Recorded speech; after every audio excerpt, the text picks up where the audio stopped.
선생님 안녕하세요. 네, 안녕하세요.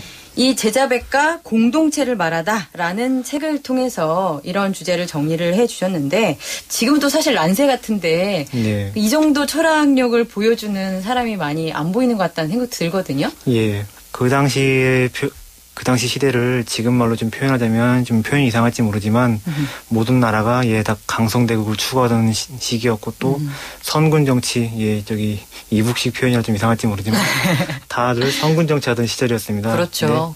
전쟁의 시절이었으니까. 그런데 강성대국이나 선군 정치하는 데 있어서 도움이 안 될 육아사상 맹자하고 공자는 어디 가서 유세를 하든 간에 오디션을 받든 간에 다 탈락의 고배를 맞았습니다. 너무 지나치게 낙관적 내지 이상주의적으로 세상을 본 것 같습니다. 이상주의자들, 좋게 말해서 이상주의자고 나쁘게 말하면 바보들이거든요. 세상을 좀 너무 지나치게 단순화시켜서 보는 경향이 있습니다. 이를테면 공자는 어떻게 단순화했나요? 그냥 이상주의자들 특징이 그런 게 있지 않습니까? 한두 가지만 좀 해결되면 정말 모든 문제가 해결될 것처럼 얘기를 하는 특징이 있는데 공자는 그냥 통치자들 그리고 지도자들이 덕을 쌓고 착해지고 수양이 무르익으면 저절로 그냥 맑고 명랑한 세상 올 거라고 생각했는데 너무 이제 비현실적이었습니다. 그래서 좀 외면을 받았습니다. 그 얘기를 들으니까 약간 현재 상황이랑 겹치는 부분도 있는 것 같은 게 우리도 굉장히 지도자, 이를테면 대통령이라고 할 수 있을 텐데 거기에 약간 과도한 기대를 건다는 측면 같은 건 혹시 안 느껴지세요? 통치자들의 그런 인격이나 행동거지를 많이 문제 삼는 경우가 많은 것 같은데 한 나라의 통치자라면 분명히 도덕적인 문제도 없어야 되고 흠결이 없으면 좋겠지만 자꾸 그런 식으로 사유를 하다 보면 사회의 설계도, 구조, 시스템적인 면을 통찰하는 그런 시야가 약해진다는 약점이 좀 있는 것 같습니다. 이를테면 그런 거죠. 만약 이 사람이 내 나라의 대통령이 되면 내 배고픈 삶이 다 끝날 것 같아 라고 단순하게 생각하는 거 있잖아요. 그런 걸 설명하시는 거죠? 예, 그렇습니다. 그러면서 좀 사회 좀 구조적인 문제를 좀 보는 데 있어서 시야가 좀 약하지 않나 싶습니다. 그래서 공자가 위로부터 계획을 강조했다 이런 얘기를 듣는군요. 그렇다면 반대로 밑에서 바뀌어야지 정말 좋은 나라가 온다, 좋은 세상이 온다라고 생각했던 사상가는 누가 있을까요? 반대로 아래로부터 혁명을 주장한 사람들이 있었는데 바로 묵자 무리들입니다. 그 사람들은 철저하게 그런 하층민들의 고통을 직시했던 사람들이고 그런 하층민들의 삶의 조건들을 어떻게 구체적으로 개선해 볼까 그런 고민들을 정말 현실적으로 또 구체적으로 고민했던 사람들입니다. 그 묵자 무리들이 당시 백성들의 고통을 세 가지로 진단했습니다. 배고픈 자 먹지 못하고, 추운 자 입지 못하고, 일해서 힘든 자 쉬지 못하고. 되게 많이 듣던 것 같은데 최근에도 현재와 다르지 않은데요. 그래서 일한 사람한테 먹을 것과 입을 것과 쉴 수 있는 여건 공간이 당연히 주어져야 되고 그것을 통치 권력을 통해서 모든 사람들한테 주도록 하자. 그게 바로 묵자 말하는 겸해인데 겸해는 관념적인 거나 추상적인 사랑이 아니고 예수의 사랑이나 석가의 자비 그런 거하고 다릅니다.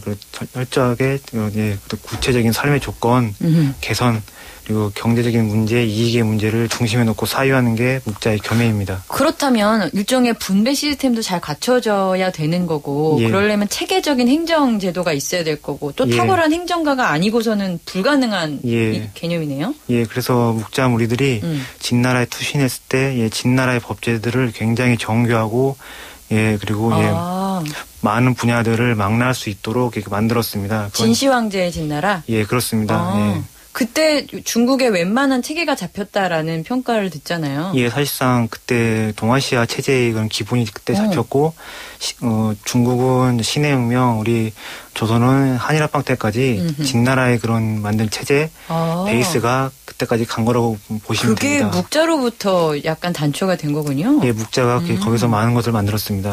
그런데 밑으로부터의 혁명을 강조하면 약간 그 위정자라든지 왕은 이걸 받아들이기가 좀 쉬운가요? 조정에서 힘께나 쓰는 귀족들은 당연히 묵자가 하는 말들을 싫어했지만 왕의 입장에서는 상당히 솔깃했습니다. 어쨌거나 백성들이 조세와 병역의 저수지인데 백성들 수가 많아지고 또 백성들의 재생산이 잘 되어야 국력이 강해지니까요.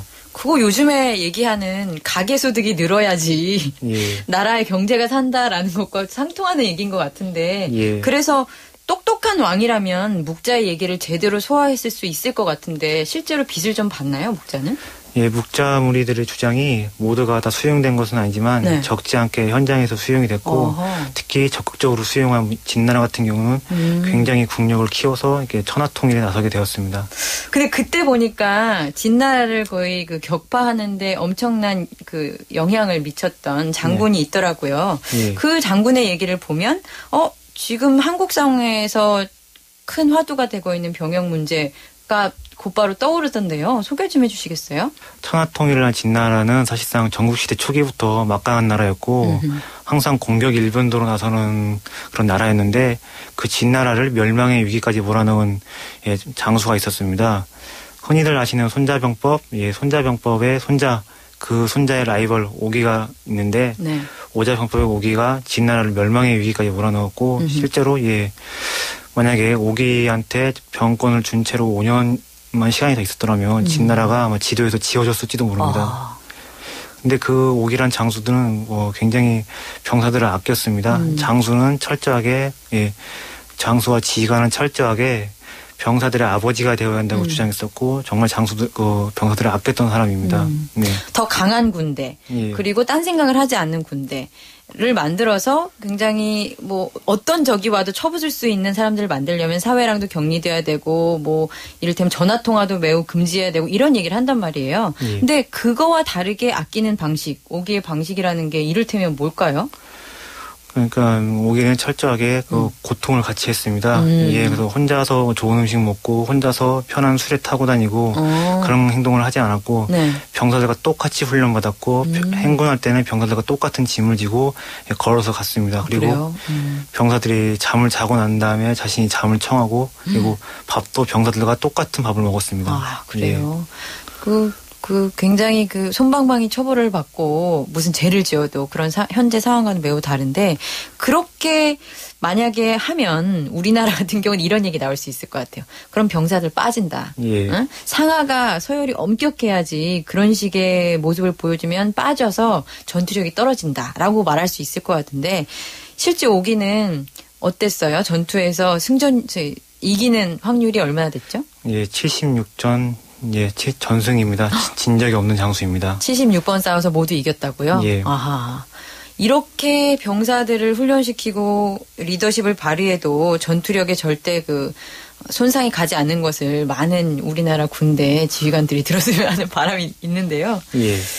혹시 가혹행위에 대해서 만약에 오기가 현재 한국을 본다면 뭐라고 할 것 같아요?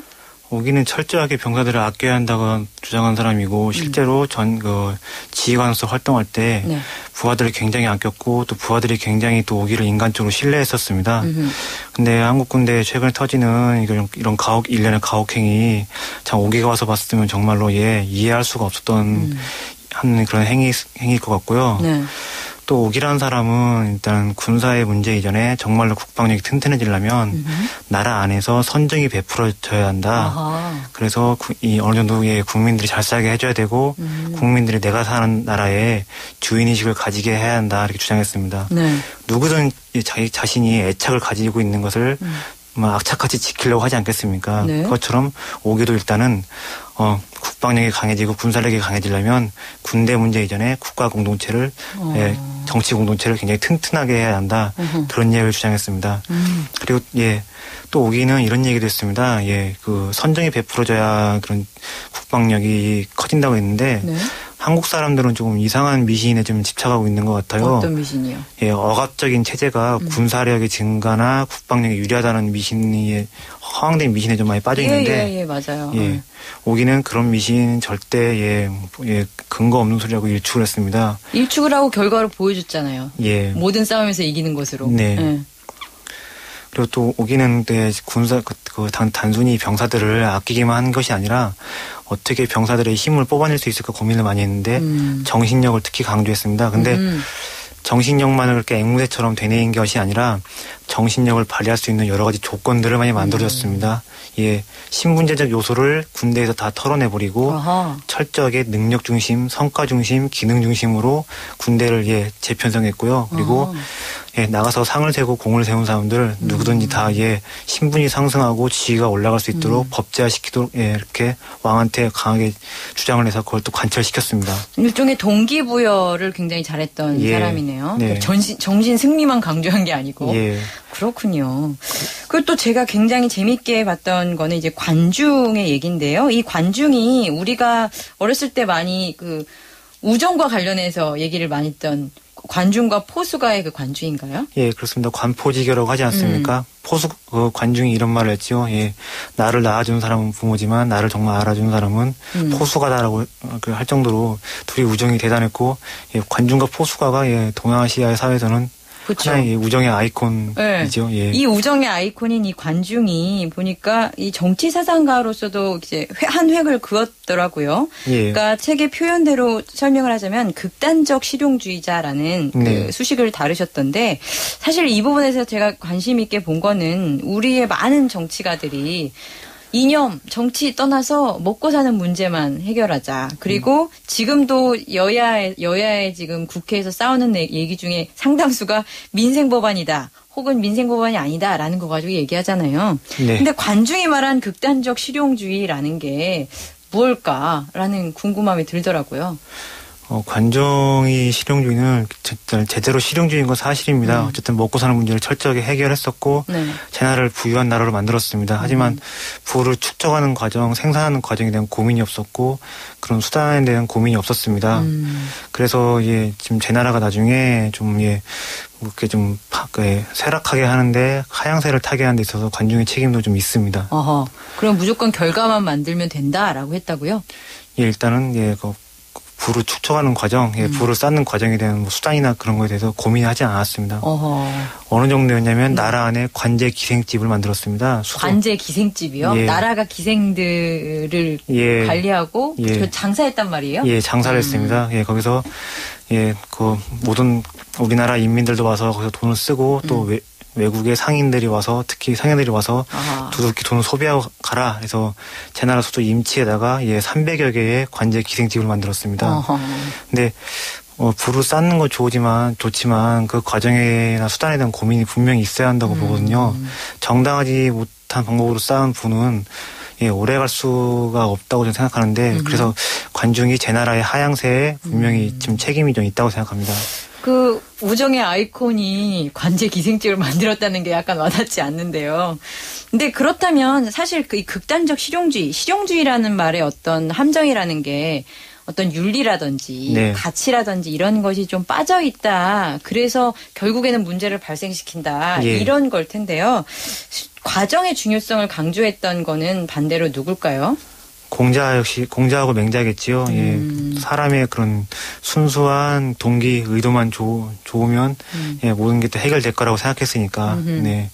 그 사람들은 그래서 비현실적이라는 오명을 좀 많이 들었죠. 그런 평판을 많이 들었습니다. 그 비현실적이다라고 해서 아까 초반에 말씀하셨듯이 오디션에 번번이 떨어지고 그랬던 것 같아요. 근데 사실 실용도 중요하고 결과물을 만들어내는 것도 중요하고 사실 어떤 과정, 가치, 정의도 중요하잖아요. 이 두 개를 좀 적절히 섞은 게 사실 우리가 바라는 어떤 사상이고 리더일 텐데 그런 거를 얘기한 사람은 없나요?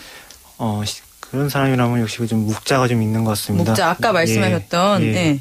묵자는 분명히 좋은 의도나 선한 동기도 중요시했는데 어떻게든 간에 현실의 조건들을 살펴서 뭔가를 좀 현실화시키려고 했었고 결과도 좀 고려했던 사상가들입니다. 왜냐하면 하층민 출신들입니다. 자신들이 아는 거예요. 허황된 이론, 어떤 도덕 수사만 가지고는 인민들의 삶 개선시킬 수 없다. 그걸 알았기 때문에 그 사람들은 공자와 맹자와 다르게 현실의 조건까지 살펴서 어떤 결과도 이뤄내려고 했었고 또 관중과 비슷한 측면인데 제도나 시스템 그것도 굉장히 중요시했습니다. 자, 또 마지막으로 판비자에 대해서도 여쭙고 싶어요. 판비자는 사실 많은 분들이 이름은 들어봤을 분인데 왜냐하면 이제 법을 굉장히 강조하고 그리고 되게 법을 강조하다 보니까 되게 깐깐한 이미지로 알고 있는데 어떤가요?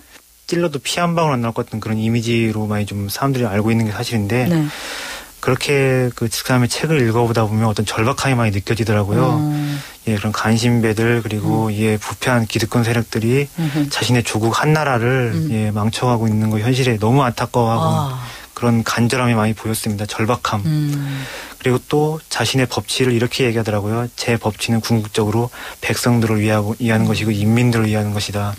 그래서 저는 절대로 예, 협박을 많이 받았습니다. 한비자가 당신 그렇게 자꾸 법대로 개혁하자 뭐 하면 신상이 이롭지 않을 것이다. 근데 그렇게 협박하는 사람들이 단순히 죽일놈 살릴놈 한 게 아니고 점잖게 타이르듯이 협박을 했습니다. 너 그렇게 하면 좀 많이 좀 신상이 이롭지 않을 것입니다. 이렇게. 근데 사실 그렇지 않습니까? 죽일놈 살릴놈 핏대 올리면서 하는 협박보다 점잖게 타이르듯이 하는 협박이 훨씬 무섭지 않습니까? 그렇죠. 예. 오죽하면 짖는 개는 물지 않는다라는 말이 있어요. 예. 그래서 어떻게 됐어요? 예, 한비자는 그런데 끝까지 자기 법을 통해서 예, 인민들을 위한 나라 만들겠다. 그런 자기 원칙을 고수했고 결국에는 예, 불행한 죽음을 맞이했습니다. 예. 결국 정종들에 의해서 비참한 최후를 맞이했다. 근데 그 한비자뿐만이 아니고 상황, 옥이 이렇게 법을 통해서 국가를 강해지게 하고 착취자들을 줄이려고 했던 사상가들은 다 비참한 최후를 맞이했습니다. 근데 지금 한국 사회는 그런 좋은 얘기를 하고 전향적인 얘기를 한다고 해서 비참한 죽음 맞을 일도 없잖아요. 예. 근데 한비자 같은 사람이 왜 안 나오는 걸까요? 뭐 지금 한국 사회에서는 예, 비참하게 죽지는 않는다고 하더라도 예, 거짓골을 면할 수 없고 예. 예, 조금이라도 뭐 노동운동에서 뭐 파업이나 이런 거 해버리면 막 손해배상 해버리고 사실상 우리 한국적 자본주의 사회에서 예, 그런 예, 아이디나 패서드 다 지워버리지 않습니까? 그래서 지금도 이렇게 저항하고 그건 좀 어려운 시대 같습니다. 사람 구실을 못하게 만들어버리니까. 한비자가 말했던 법치라는 것이 간신배와 기득권을 어떻게 제어할 수 있는 어떤 수단 같은 거였다면 한국의 지금 법은 최근에도 어떤 판결을 보셨는지 모르겠지만 파업에 대해서 굉장히 대법원이 노동자들한테 안 좋은 판결을 내렸거든요. 그 한비자가 말한 법과 지금 현재 한국의 법이라는 게 같은 느낌을 주지 않는다는 인상도 받아요. 직설적으로 좀 세게 말하겠습니다. 한국 사회에 말하는 그리고 법치라는 것은, 예, 보면 착취를 당하는 사람들한테는 굉장히 날카롭습니다. 하지만 착취를 하는 사람들한테는 굉장히 무디죠.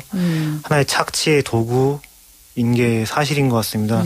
하지만 한비자가 말하는 그런 법은 철저하게 착취자들을 줄이고 일하고 생산하는 사람들의 어떤 권리라든가 그 사람들의 생명과 안전을 보호해 주려고 했던 거였습니다. 네. 그래서 한비자의 법과 법치와 한국 사회의 법치는 굉장히 좀 어떻게 보면 멀리 떨어져 있고 예, 정반대에 있는 것이 아닌가 싶기도 합니다. 예, 그건 너무 좀 안타깝습니다. 그러게요. 한비자가 지금 한국에 다시 살아 돌아왔으면 하는 바람이 좀 생기네요. 지금까지 들어보니까 굉장히 오랜 시대에 살았던 이 정치 사상가들이 인권이 발달한 현대보다 훨씬 더 인민을 생각하고 백성들을 생각한다는 생각이 드네요. 마지막으로 그들은 이랬다. 한국 사회도 정치 사상가들이 적어도 이 정도는 생각해야 된다라고 제안을 하신다면? 제안을 하자면 일단 관중을 제가 들어서 설명을 좀 해보겠습니다. 얘기를 해보겠습니다.